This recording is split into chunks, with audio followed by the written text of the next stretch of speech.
Hey everyone, welcome back. If you're using Windows 2025 and finding it a hassle to navigate to the control panel every time, you're in the right place. Today, I'm going to show you a quick and easy way to put the control panel right on your desktop for instant access.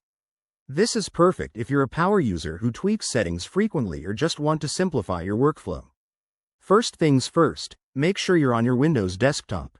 It's the main screen where you see your icons and wallpaper. Now, right-click anywhere on an empty space on your desktop. A context menu will pop up with several options. From that menu, hover over New, and then select Shortcut. This will open a dialog box where you can create a new shortcut. In the Create Shortcut window, you'll need to type in the location for the control panel. Simply enter Control and hit Next.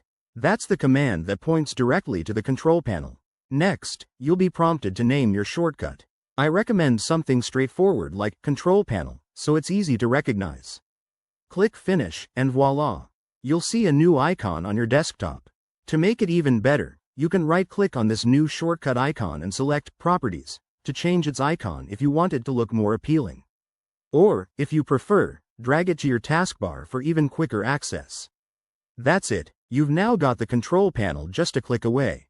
This tip works on Windows 2025. But it might vary slightly on older versions, so double-check if you're on a different OS. If you run into any issues, try restarting your computer or checking your system settings. Thanks for watching. If this helped, give it a thumbs up, subscribe for more Windows tips, and drop a comment below if you have questions. See you in the next video.